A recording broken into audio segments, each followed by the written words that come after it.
Hello po mga kababayan, si Dante Maravillas. Pag-usapan natin muli yung impeachment ni Sara Duterte na nagpapatuloy sa ngayon. Ito yung mga analysis natin mga kababayan base sa mga aktual na mga testimonies at mga pangyayari at base sa mga lumalabas na mga balita sa ngayon. Ito, sa interview ni Ses Drilon mga kababayan sa isang batikang abogado kay Attorney Howard Calleja, constitutional expert at law professor po siya. Taga rito sa amin. Tanong ni Sis Drilon. Sis Drilon, pinahin siya ni Vice President. Sabi ni Calleja, sinakripisyo siya. Ayan o, sinakripisyo siya. But she is a willing sacrificial lamb. Alam niya na mali yung ginagawa and she still played her part, sabi ni Atty. Calleja. At hindi lang si Acosta, si Gina Acosta mga kababayan, ang magiging sacrificial lamb dito. Ayun ang lumalabas sa takbo mga kababayan sa impeachment trial. Pati si Dante Lachica, Colonel Lachica, kasi yun ang tinuturo palagi ni Acosta.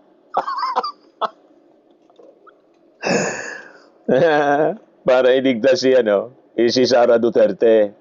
Yung mga Duterte senators tulad po ni Jaime Marcos, idinidiin yung mga SDO tulad ni Fajarda at saka ni Gina Acosta. Si Gina Acosta na sinasala ngayon, tinuturo na naman po mga kababayan si Colonel Lachica. Kaya lang, most of the time doon sa nangyayari na cross-examination sa kanya, pag na-corner po sa mga pagtatanong ni Atty. Ligotan, wala siyang magawa kundi ituro si Sara. Kasi nga po mga kababayan, the buck stops with Sara Duterte.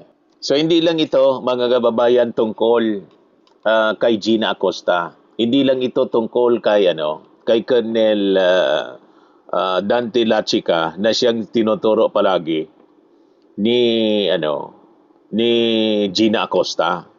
Ang talagang responsible dito at accountable official si Sara Duterte kasi siya yung nag-utos mismo kay Gina Acosta. Siya din na nag-utos na tanggapin, ibigay ang pera kay Colonel Lachica. Ngayon, si Colonel Lachica dapat ituro na rin niya kung saan niya dinala yung pera. Kasi malinaw na yung mga beneficiaries po, puro piki. Di ba? Yung mga chichirya ngayon, pati mga hayop, pusa at pagong. Lumabas na mga kababayan, pati bilat. Di ba? Kung ano-anong mga nakakatawa na mga pangalan para ma-justify yung pagnanakaw sa kaban ng bayan. Di ba? So ang tanong ay kung sino ang nasa likod ng sistemang kanilang sinunod. Tama? Ito po ay naka-pattern sa dati nilang ginagawa sa Davao. So kung ganito yung ginagawa sa matagal na panahon sa Davao, malamang bilyon-bilyon na po sa tagal nila. Yung confidential fund sa Davao, bilyon po. Napakabang panahon na po yung mga Duterte na namumuno sa Davao. O imagine na lang ninyo. Ganitong uri yung paggastos nila. So lumalabas mga kababayan, si Acosta mismo ang nagdugtong sa nawawalang kadena. Nang sabihin niyang nagtiwala siya.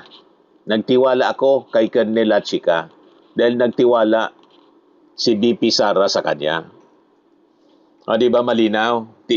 Itiniwala niya yung limpak-limpak, mali-malitang pera. Nirelease niya kay Dante Lachica, Colonel Lachica, kasi siya yung head ng BPSPG. At yun ang utos ni Sara. So the buck stops with Sara Duterte. Malinaw na malinaw. So, igit sa lahat, naniniwala ako na alam ni BP Sara ang ginagawa niya. Sabi ni Gina Acosta mismo sa impeachment trial. Naniniwala niya ako. Alam ni BP Sara ang ginagawa niya. So kung alam niya, may pananagutan siyang ipaliwanag kung ano, mga kababayan, yung nangyari sa pera ng bayan. Tama po? Kaya kita ninyo, iwas ng iwas si Sara. At hindi ina-advise, mga kababayan, siguro ng kanyang mga abogado, na si Sara, personal na mag-appear. Kasi pag personal siya na mag-appear, na yung emosyon ni Sara, baka magwala doon. Pag nakuna, tulad ng ginawa niya sa Congress. Di ba? At siguradong mapipilit siyang umamin. Tama po? Kaya iniiwas, mga kababayan, sa cross-examination ng prosecution. So, ang lumalabas ngayon, nilaglag ni Gina Acosta, si Dante Lachica, ultimately, sa mga ibang pagtatanong, naituro na rin niya si Sara Duterte mismo. So you see, so na-establish na po, mga kababayan. Kung ang mga tauhan niya ay kumilos sa ilalim ng kanyang otoridad, mga kababayan, at sa katiwala, hindi maaaring sa kanila lamang matapos yung accountability. Malinaw po, mga kababayan. So ang huling pananagutan ay nasa Vice Presidente. Napakalinaw yon. The buck stops with the Vice President mismo. So titingnan lang natin yung chain of authority lines. Suriin natin, mga kababayan. So sa pagpapatuloy sa Senate impeachment trial, mga kababayan, ang dalawang linyang binitawan ng dating Special Disbursing Officer ng Office of the Vice President, itong si Gina Acosta, ang bumasag mismo sa depensa, mga kababayan, ni Sara Duterte. Ang kanyang mga salaysay ay naglalarawan, mga kababayan, ng isang napakalinaw na chain of authority na nagtuturo mismo paitaas. Yan namin mismo niya, ni Gina Acosta, nang tanungin ni Risa Ontiveros. Ano sabi ni Gina Acosta? Alaman niya ni BP Sara. You see? Alaman niya ni BP Sara yung ginagawa niya. Ito yung pagtatanong ni Risa. Wala po akong eksperto, ma'am, kung paano po i-implement ang mga confidential activities po on the ground, ma'am. Miss Gina, wala naman pong implementing officer sa memo circular, wala pong implementing officer sa ibang mga dokumento. Ang importanteng job doon na kayo ang nagpupuno ay accountable officer. So, okay lang po ba yon na kung may mapatunayang ibang nagkasala, kayo ang mapaparusahan para doon? Ibig sabihin, ma'am, kung may mga mali po doon, sa akin po ang responsibilidad na accountable po sa akin po. Kapag may mali doon, kanina sinabi nyo si VP Sara ang nagdesisyon na i-withdraw ang in cash ang total over 4 quarters ng 500 million pesos. Kanina sinabi nyo na si VP Sara ang nagdesisyon kanino ito ibibigay, si Colonel Lachica. Kung mapatunayan na mali yung mga ginawang iyon ni VP Sara, okay lang ba sa inyo na kayo ang mapaparusahan sa desisyon ng iba? Kasi ako po ang accountable officer, ma'am. So okay lang po sa inyo, kayo po ang sasalo ng sisi ng iba. Kindly wind up, Senator Judge. Winding up, Mr. Presiding Officer. Tama, fair po ba yon? May ibang nagdesisyon, may ibang nagpagawa, kaya lang kayo yung nakalagay dun sa blanco na accountable officer, kahit hindi kayo ang nagdesisyon sa pag-encash Hindi kayo ang nagdesisyon sa ibibigay kay Colonel La Chica. Fair ba yon? Kayo po ang mapaparusahan. Alam ko po, ma'am, na alam po ni Ma'am Vice President Sara Duterte ang ginagawa niya. I hope po alam niya ang ginagawa niya. And I hope po maging fair ang kinalabasan nitong lahat ng proseso sa inyo. Nilaglag ni Gina Acosta. Alam ba niya ni VP Sara Duterte ang ginagawa niya? Malinaw na pinaliwanag mga kababayan ni Gina Acosta na hindi siya nagdesisyon. Hindi siya nagdesisyon ng mag-isa na pagkatiwalaan mga kababayan itong si Colonel Raymond Dante La Chica. Diba? So nagtiwala si Acosta dahil malaki yung tiwala mga kababayan ni Sara Duterte kay La Chica. So ito yung nagpapatunay mga kababayan na ang Vice Presidente ang naglagay sa buong sistema sa paggalaw at pag-atas sa paghawak ng pondo. Tama po mga kababayan? So the buck stops with Sara Duterte. Si Sara talaga yung salarin. So ito yung formidable and unrebutted na ebidensya mga kababayan.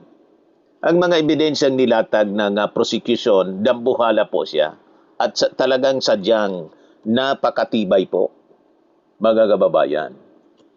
So ang mga defense lawyers ni Sara Duterte ay tuluyang paralisado po sa loob ng korte at hindi kayang iribat o pabulaanan ang testimonya ng sa kanilang sariling tauhan.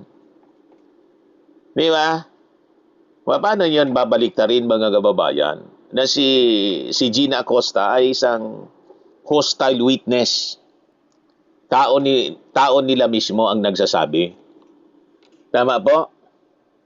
So ang perang pinag-usapan dito sa paglilitis ay hindi po pribadong pitaka, kundi isang confidential funds mula sa pera ng bayan, mga kababayan, na kung saan ipinagkatiwala ito sa Office of the Vice President para po pangalagaan at gastusin ng tama.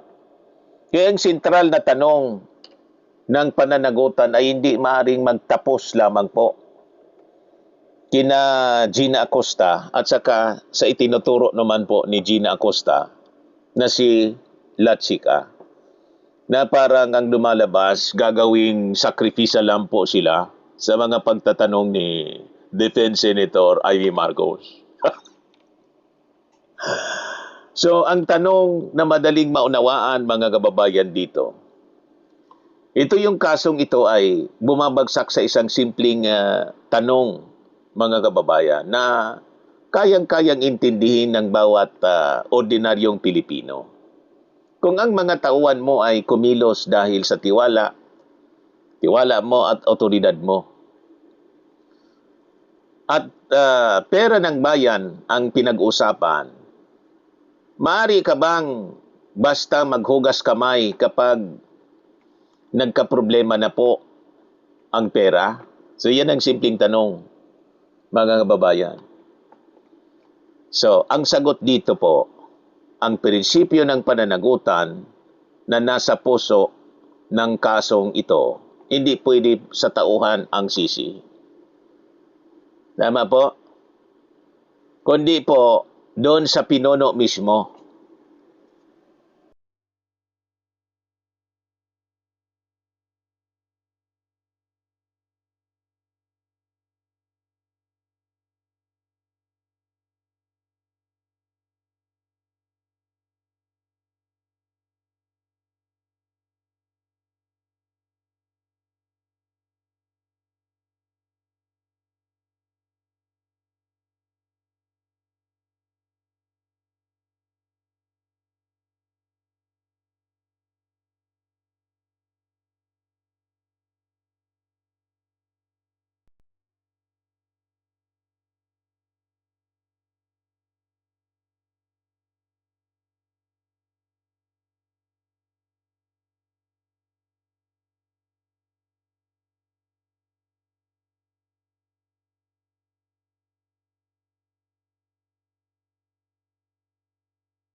Nakabase siya po sa Amerika.